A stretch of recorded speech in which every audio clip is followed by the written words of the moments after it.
I've never really understood the hate surrounding What If, and specifically Peggy Carter being like the main character of the What If series, or at least the two seasons that we've had so far. I really don't get it. And like in the same breath, people also complain about there not being enough multiversal content, but also complain about there being a multiversal version of Captain Carter and wanting there to be a different main character, and there's just a lot surrounding it, right? In my opinion, in What If, we are watching all the multiverses that are branched off of the Peggy Carter decision.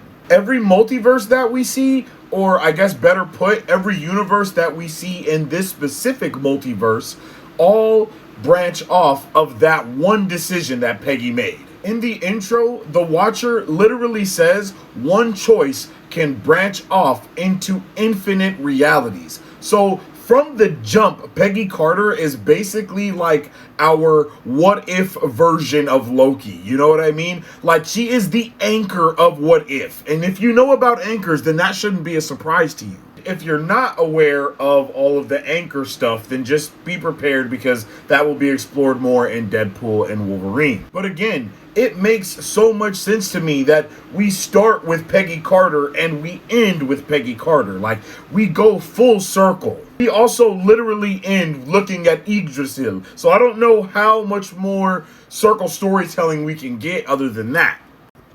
And not even just that, right? I mean, you can look at Peggy and you can see that she is going to be the main character from early on. And I guess nobody wanted a main character in What If, but I always was like kind of wondering what was going to be going on. Especially once we knew that we were going to be having Guardians of the Multiverse. That's a team. Every team needs a leader. You know what I'm saying? So it just kind of was wild to me that we weren't capitalizing on that.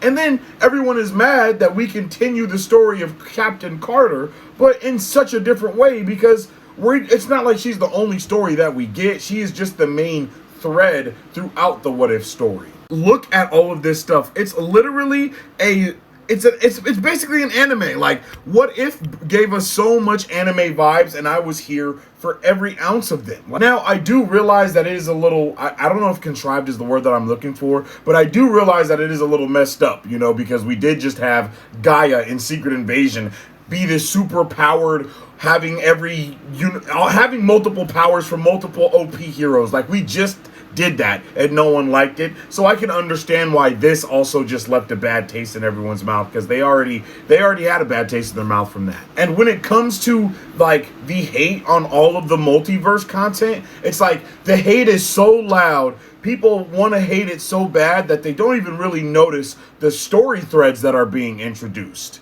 Like, Kang the Conqueror is not the only bad guy that we have to worry about in the multiverse saga. Doctor Strange is just as much of a villain as he has been. Mr. Fantastic, literally says that Doctor Strange is a bigger threat than Wanda is. And they don't know about Kang like that yet, but, Doctor Strange is like, oh, I'm trying to save the multiverse. But he's not trying to save it in almost all these instances that we see, not only in What If Season 1, but also in What If Season 2 and in Multiverse of Madness. We have seen multiple variants of Doctor Strange basically go full dark side evil trying to save a woman. And it hasn't worked not one time, by the way. I understand disliking it, but the hate is super forced. Like, dislike and hate are two different things, and people are using these terms way too loosely.